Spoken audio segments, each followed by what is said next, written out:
Buenos días, Noelia.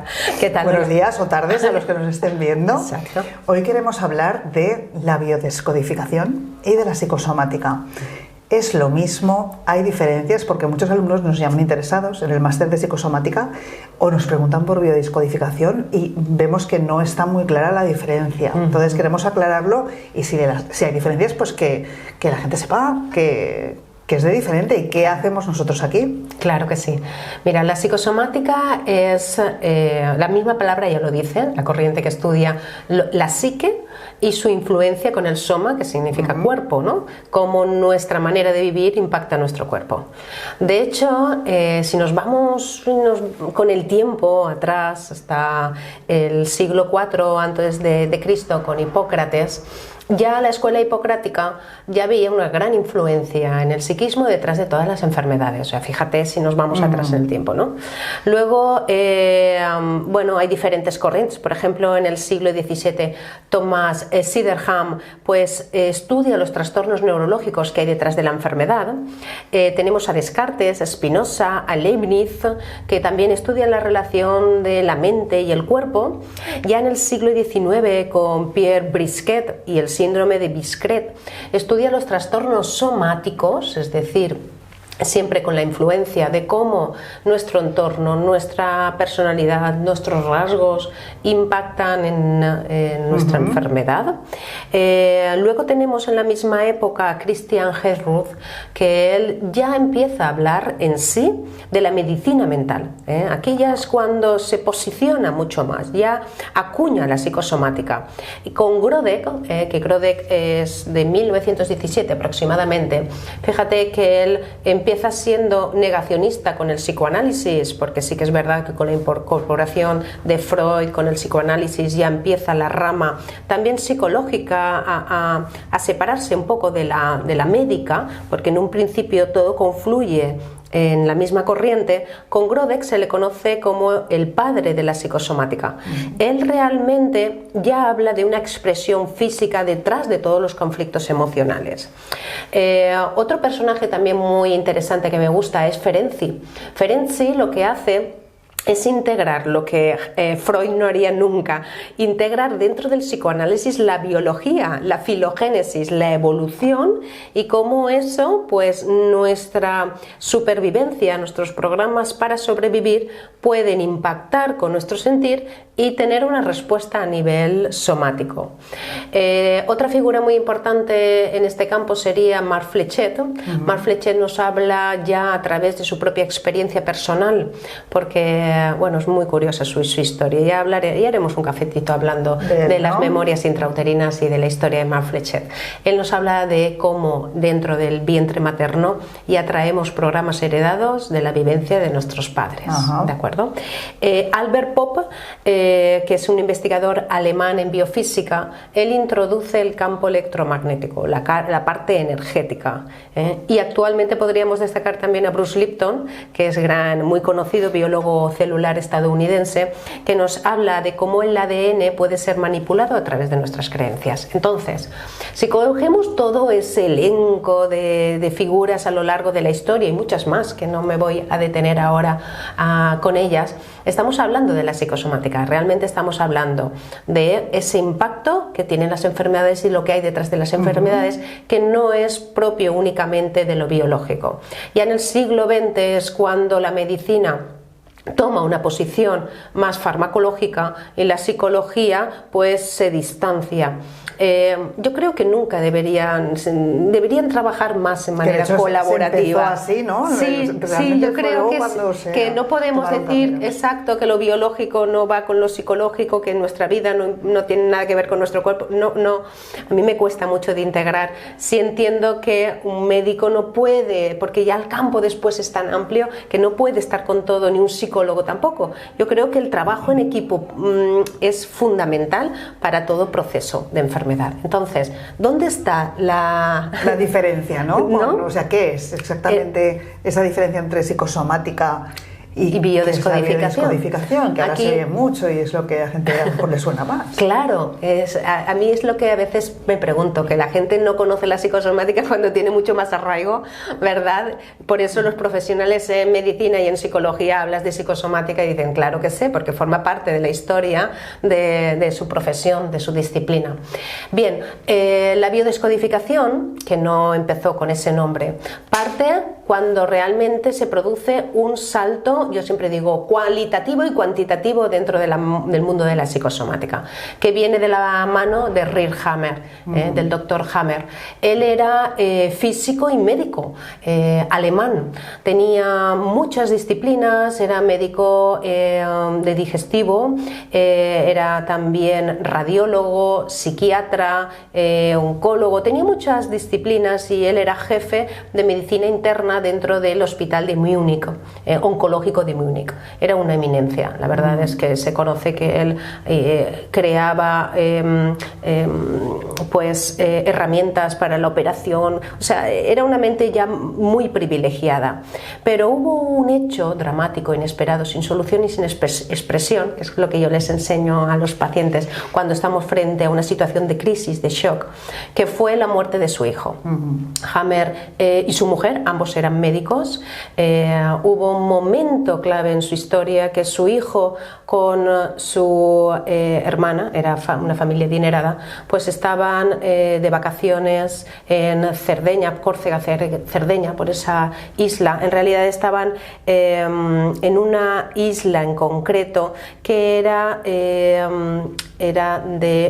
privada, era de el príncipe Víctor Emanuele de Saboya, que sabemos que a los reyes hubo una época en la historia italiana que los exilian del país y se tienen que ir a vivir a estas islas. Por eso nunca llega a ser el rey, el príncipe Víctor Emanuele.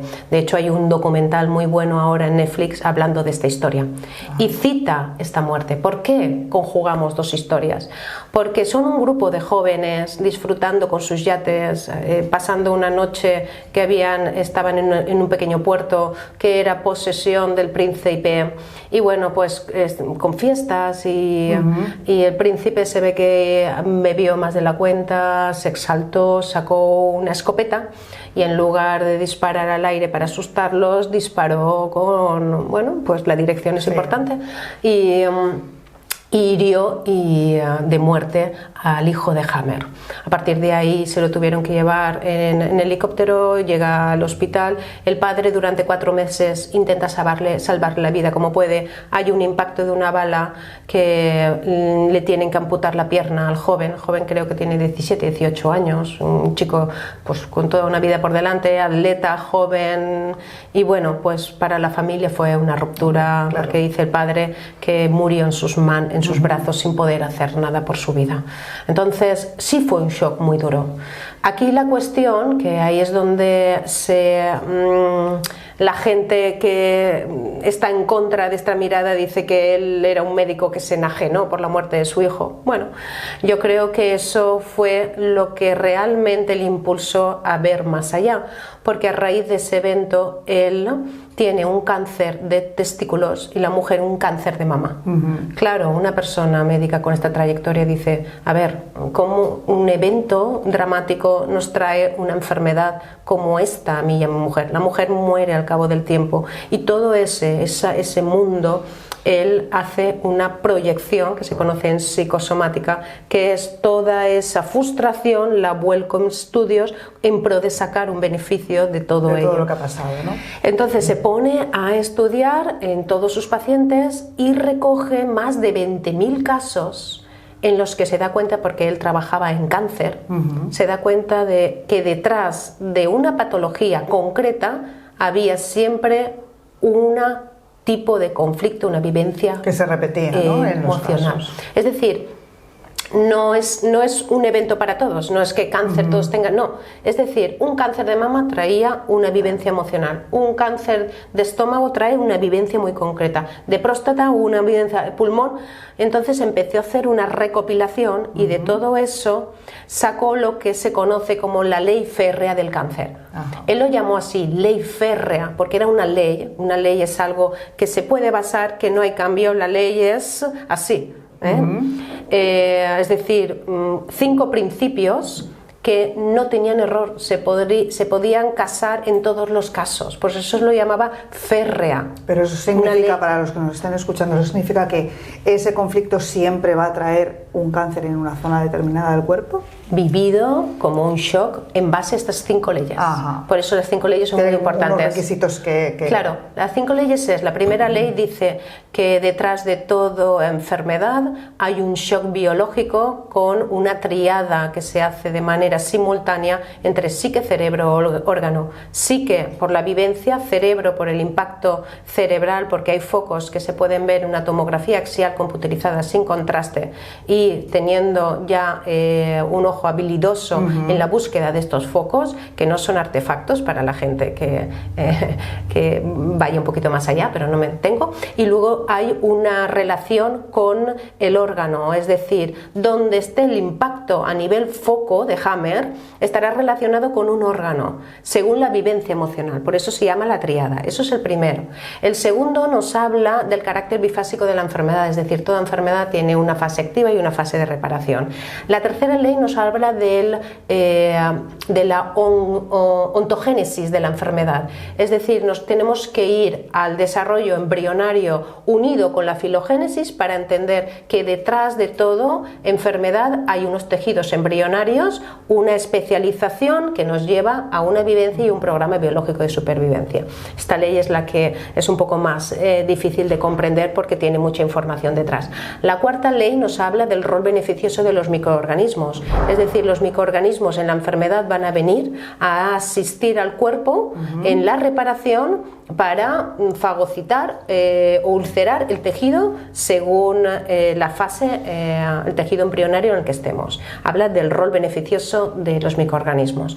Y la quinta ley biológica nos habla del sentido biológico de la enfermedad, es decir, que toda enfermedad tiene una lógica biológica, un sentido, es decir, en nuestro inconsciente nos asiste frente a un evento, un impacto, un shock vivido como dramático, inesperado, sin solución y sin expresión. Por eso no un conflicto de separación me va a traer un cáncer. Un conflicto de separación te traerá un cáncer siempre y cuando sea una vivencia, un cáncer ductal, cuando sea una vivencia familiar de la relación, porque es tejido epitelial, en el que se haya vivido la persona con ese dramatismo, es decir, con esas características como shock, es con esa vivencia.